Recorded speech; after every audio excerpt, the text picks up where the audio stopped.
can't trust this president to do what's right for this country. This is the weakest case for impeachment in the history of this country. The impeachment trial of Donald Trump took over airwaves this week, with House Democrats accusing the president of putting his own personal interests above national security and democracy in his dealings with Ukraine. Plus, we have 2 sit-down interviews with candidates running for U.S. Congressional District 13. Good evening, I'm Jim Lara. And a legend of journalism is being remembered following his passing. A look back at the career of Jim Lehrer, a man who has moderated more debates than any individual in American history.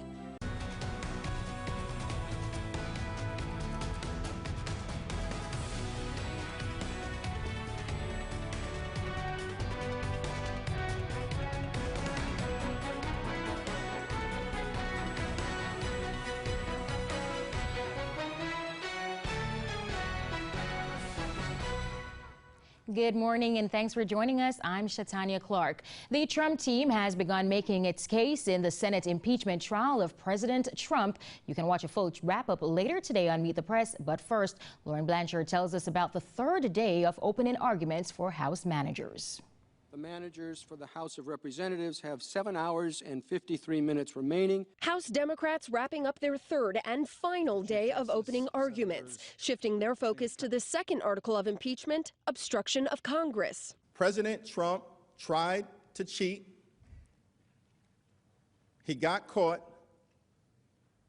and then he worked hard to cover it up. This as Democrats continued pressing for documents and key witnesses to testify, urging Republicans to vote on a resolution to issue subpoenas. Will 4 Republican senators, just 4, rise to the occasion, do their duty to their Constitution, to their country? Meanwhile, Senate Republicans work to defend the president. Senator Lindsey Graham saying President Trump's request for Ukraine to investigate the Bidens was well-founded, despite Democrats pointing to a lack of evidence. I am going to look at this if nobody else does, and that doesn't make me a Russian agent. On Twitter, the president bemoaned his defense beginning on a Saturday, calling the time slot TV's Death Valley. Still, White House Press Secretary Stephanie Grisham said the president's team is ready. He's got a team of lawyers with decades and decades of legal experience, and then we've got the truth on our side that he did nothing wrong. And then the president's legal team will have Monday and Tuesday to wrap things up. On Capitol Hill for Texoma Politics Now, I'm Lauren Blanchard. Shatanya, back to you. Thank you, Lauren. Now, to give us a little more insight into the impeachment trial, we're joined with Dr. Steve Garrison from the Political Science Program at Midwestern State University. Thank you for joining us. Yeah, happy to be here. Now, Democrats are searching for Republicans who believe the president's pressuring Ukraine. Now, what are the chances that anyone is convinced? Well, I mean, as you just saw, when you have Republican senators publicly stating that their minds are made up and they're not going to consider the evidence, the likelihood's probably pretty unlikely. But at the same time, we have an additional amounts of evidence coming out on almost a daily basis. Today, there's a report of an audio tape of President Trump firing Ambassador Yovanovitch. We'll see where that goes.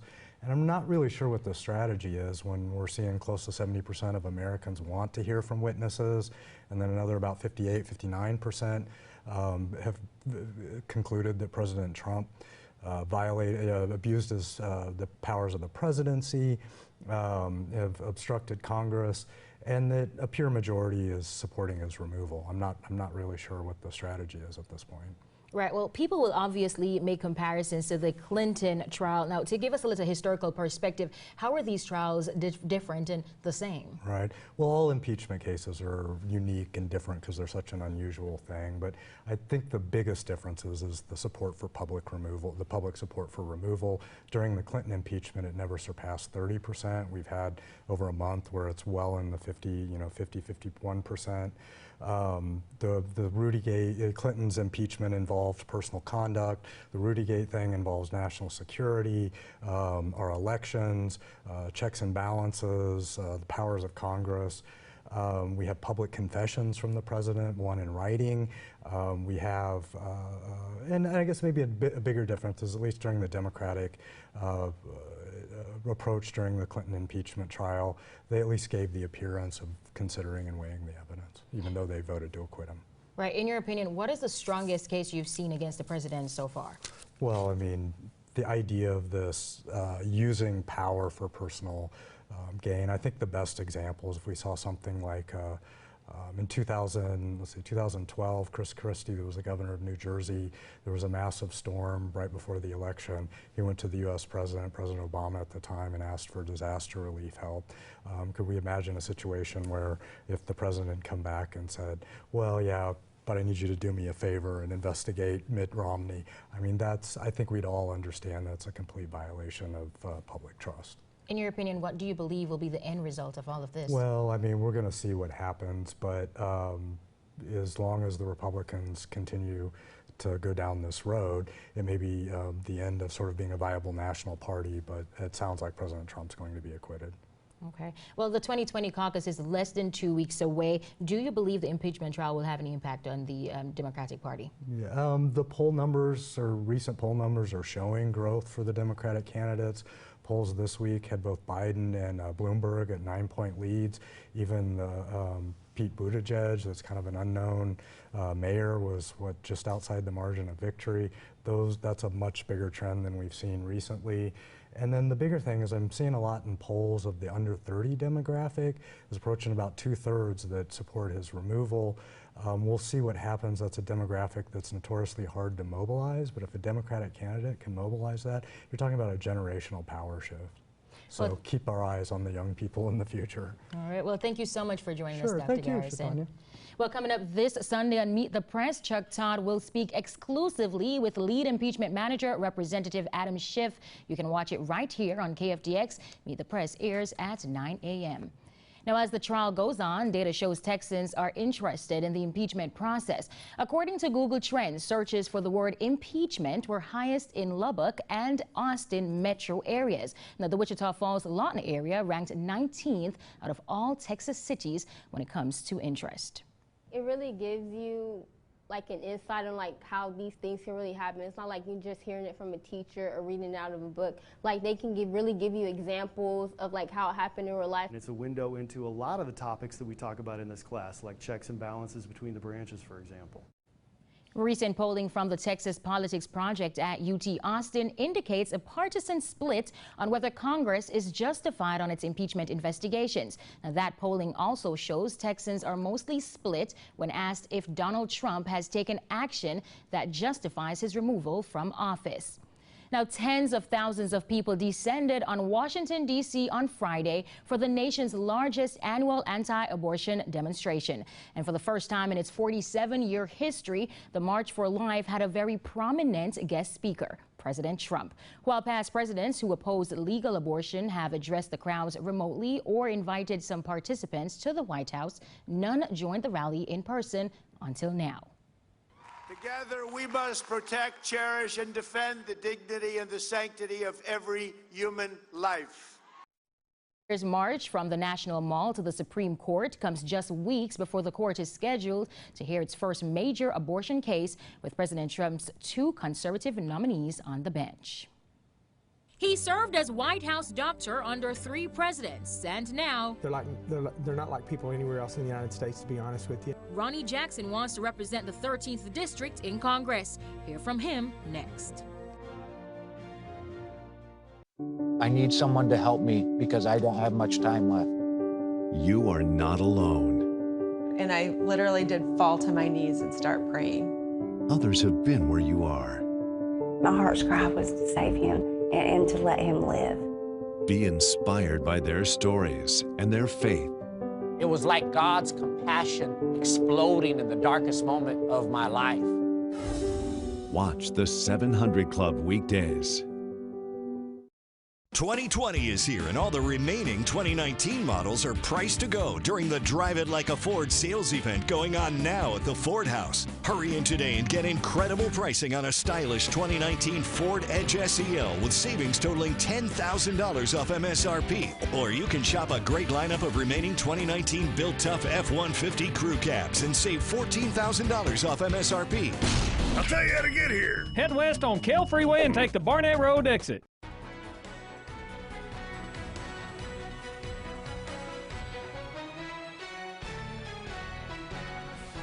Ronnie Jackson joins us live in studio right now. Thank you so much for joining us today. Thank you for having me. Well, of course, we know that you've been hitting the campaign trail, visiting the people in the 13th district. Talk to us a little bit about what you've been learning so far about these people. Well, so first thing I've learned is that you know, it's great to be back home. You know, this is the area of Texas I grew up in, and I learned this a long time ago, but it's been reinforced now. I get back here, and I just love the people in the district. You know, they're not like people anywhere else in the United States, to be honest with you, and they're not even like people in other parts of Texas. They're the friendliest, most hospitable people you'll ever meet. So I'm very excited about being back and being able to be a part of this culture again on a day-to-day basis. Okay, a lot of people know your name and they know your connection to the White House. So talk to us a little bit about why it is that, what is your connection to the district and why is it that you decided to run? Well, you know, like I said, I grew up in Levelland, Texas, a little bit, just a few miles south of the district, actually. But you know, at the base of the Panhandle, and we have the same issues that surround this area up here. You know, farming, ranching, you know, oil and gas, and that's the industry, that's the culture. Those are the people that work in those industries, the people I grew up around, and so I'm a natural fit here as far as my connections with the people that live here and what they do. And I left 25 years ago. I left Levelland, Texas, when I joined the Navy. The day I raised my hand and went on active duty.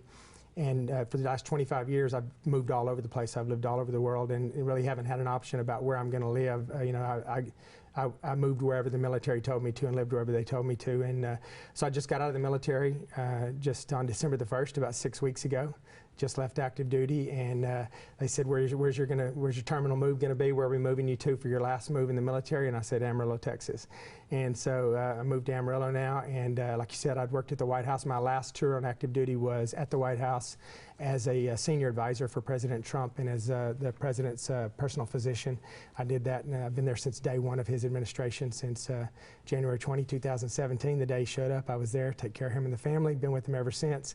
So on December 1st, I left active duty and I left the White House. Okay. Talking about the president, we're going to shift a little bit to foreign policy right now. A lot's been going on in regards to Iran. How do you think the president has been handling the tension right now with Iran? I think he's doing a great job. You know, he's sending the message that we won't be pushed around, you know, and that they can't get away with some of the stuff that they've got away with for decades now. You know, they've been a huge threat in the region. You know, I was deployed over in Iraq with the 2nd Marines while I was over there, and you know, we were in Iran. I mean, we were in Iraq, you know, fighting over there, but we were actually fighting the Iranians to some extent as well, because they were providing all kinds of technology and resources, you know, to the insurgents that were killing American troops over there. You know, they made shape charges and all kinds of IEDs and stuff that they designed and they built that were being used by the insurgents to kill American troops. And so I'm really proud of what he did when he went after the general over there, who's you know, the chief terrorist among them, and he took him out. I think that was a great thing, and I think he showed great restraint. You know, not doing anything after that as well. So I think he's hit the right. He's hit the right mark on this, and I think he's doing a great service for our country. Okay, if it comes to it, do you think the president should ask for congressional approval for military action, to take military action? I think the president should. I think he has certain authority that's given to him as the commander-in-chief, and I think that, you know, when it's appropriate, he'll ask for that. But I think that he needs to maintain the autonomy that he has as a president of the United States and as our commander-in-chief to do what he needs, what he thinks he needs to do when he thinks he needs to do it. So. You can't go through that process for everything. I mean, that, you know, there's times where you can't declare our intentions to our enemies, and you know, if you're asking for congressional approval on every single thing you do as a commander-in-chief, that's not going to be good for our country. So.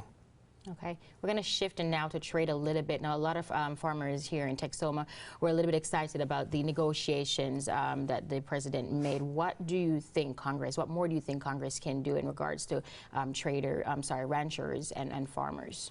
Well, I think the USMCA and the China deal that the president's recently just struck, the phase 1 of the China agreement, is going to be huge for farmers and ranchers and all of industry in this area. You know, there's billions of dollars, like $200 billion over the next year or so, in products and goods that they're going to buy from us, and I think $40 billion a year is going to be farming products. So I think that's really good. I think, you know, what Congress can do is Congress can get on the same page with the president on this. You know, they could have passed this a year ago, but they've dragged their feet lead on this, and the leadership in the House, Nancy Pelosi in particular, has just kind of held back on doing this. And these are things that are good for both sides of the aisle. For whether you're on the right or the left, this is a trade agreement that benefits us all.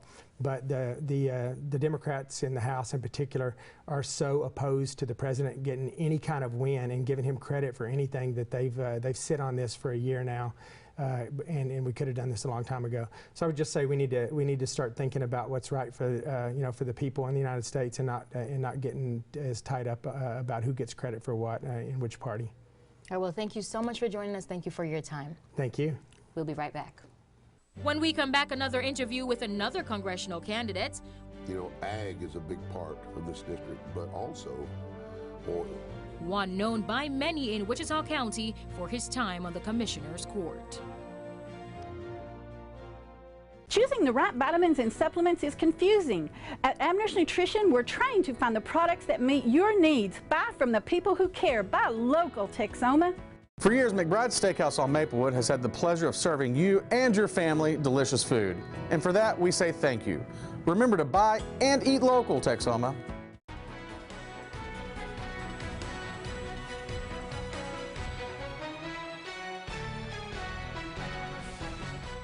We now have Wichita County Commissioner and 13th Congressional District candidate Lee Harvey joining us. Thank you so much for joining us today. Thank you for having me. Okay, we're just going to hit the ground running. Now, after serving 2 terms as County Commissioner, people want to know why now? Why run for Congress at this moment? Well, I really hadn't thought about running for Congress, but when Mac Thornberry announced that he was retiring, I couldn't hardly go anywhere without somebody saying, Lee, you need to do that. You'd be great at it. I'm in the drive-through at the bank. The guy's honking his horn. I roll the window down. He says, Lee, you need to run for Congress. I was, So anyway, I made a phone call and just was asking some questions, and it just kind of grew really big, really quick from there. Okay. How do you believe that your experience in county government will translate into Congress? As a commissioner, when I ran for commissioner, I thought I was going to be working on roads and bridges and fixing culverts. But that's about 10% of your job. It's money, managing money in all the different departments, and also realizing what mandates that you have to implement, because it's mandated by the state or the federal government, and the taxpayers have to bear the burden of that cost. So just the normal, average, everyday person doesn't really understand why our taxes are so high. And if you look at our tax rate and you took all the mandates out, we figured this quite a while back. We could almost drop our tax rate 25 cents. That's huge. But just understanding how government works is a big plus. Okay, what would you say about those people who are skeptical, who are questioning, of course, your choice of running now while still being on the Commissioner's Court? Do you believe that there is any conflict of interest? No, absolutely not. We have some really good projects going on, which I'm doing those projects. And when you announce to run, you automatically resign. It's automatic. So the county judge selects your replacement. Well, we want to keep the continuity of me in charge of those projects until they're finished. But you do know that I don't take any pay. I turn my paycheck back to the county. I don't think that it's right to take tax dollars and go campaign on them. So every 2 weeks, whenever I get my pay stub and my deal, I get my checkbook out, and for exactly what it says, I write that check and I'll give it back to the county treasurer. So I feel like that's an ethical thing to do. Okay, what do you believe is the biggest issue facing District 13 voters at this moment? There's a lot of things that we need. Ag is a big part of this district, but also oil. We are an oil-producing state. If Texas was its own country, it would be the 3rd largest oil producer in the world. Right now, we're independent of oil. We can take care of our own, and we need to make sure it stays like that. One of the biggest things that I want to take care of when I get there is our water problem. President Trump has promised us infrastructure dollars. Infrastructure dollars are not just roads and bridges. We need to build Lake Ringo. We need to build a freshwater lake around Copper's Break. We have 12,000 acres of land that's owned by the Corps. And there's a project for 5-acre solar ponds up there. And that fresh water, I know right now we're okay, but you remember in 2015 when our lakes were at 19% and we were drinking our toilet water? We need to remember that, and we need to prepare for that. So there's some infrastructure projects that I'm wanting to work on really bad and looking for our future. Okay. We're going to talk a little bit about President Trump. When it comes to this impeachment trial, do you think this will have a negative impact on the Republican Party going into 2020? I do not. Well, I do not think it would have a negative impact at all. This has been the biggest charade farce that I've ever seen. I mean, the man made a phone call, and it was a phone call much like millions of other phone calls that all presidents have made. It's just a disgrace to me to spend all that money and all that time trying to impeach our president when we should be at work for the people. There's a lot of things that we need to do, and we can't do them when we're doing silly stuff like what we're doing right now. All right, Mr. Harvey, well, thank you so much for your time. Thank you so much for joining us. Thank you for having me. All right, guys, we'll be right back. Jim Lehrer, a journalist who co-founded the PBS's nightly newscast, has died. Find out what makes him an icon next. First Bank, a true hometown bank for more than a century.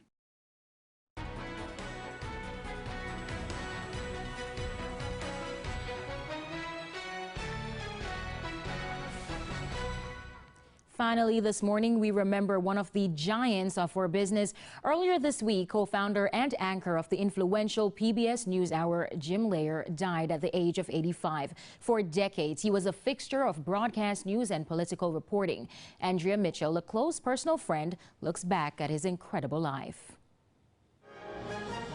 Good evening, I'm Jim Lehrer. His signature program and crowning achievement, the co-founder of the McNear-Lehrer NewsHour, evolving over decades under his leadership. The show's current anchor, Judy Woodruff, mourning his passing. We're heartbroken here at the NewsHour. Jim's remarkable legacy of journalism is with us every day. Starting with gavel-to-gavel coverage of Senate Watergate hearings in 1973, the broadcast still reflects its founder's vision. Straightforward reporting, a calm refuge from the political storms. Lehrer's career was forged by the weight of history on that fatal day in Dallas, where he found himself at the police station when Lee Harvey Oswald was brought in. I was one of those people who asked, hey, did you shoot the president? For decades, he interviewed legendary world figures and U.S. presidents, pressing President Bill Clinton about his affair with Monica Lewinsky. You had no sexual relationship with this young woman. There is not a sexual relationship. That is accurate. And if someone wanted to be president, they often had to go through him, too. I am pleased to welcome you to this first presidential debate. Lehrer, the only person to moderate 12 presidential debates, a role he valued with his wife Kate by his side. He cares very deeply about this in terms of how it affects the country. The man behind the anchor desk never took himself too seriously. A collector of bus memorabilia since his childhood in Wichita, where his father ran a small bus line and terminal. One of my duties was to do this into a microphone. May I have your attention, please? This is your last call. A prolific writer of fiction, a family man devoted to his wife of nearly 60 years. He had his rules of journalism, separate fact from opinion. I am not in the entertainment business. No, his business was to educate the public, to strengthen our democracy.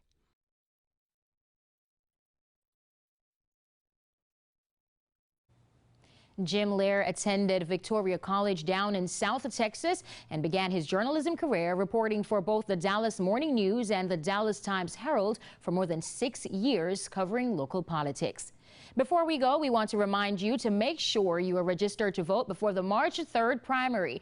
That election will decide which Republican and Democratic candidates will be on the November ballot. So you have until next Monday to register to vote. Early voting is from February 18th to the 28th. And if you need to know how to register, we have those for you on Texomashomepage.com. That's all from us here at Texoma Politics Now. Thanks for watching. See you next month.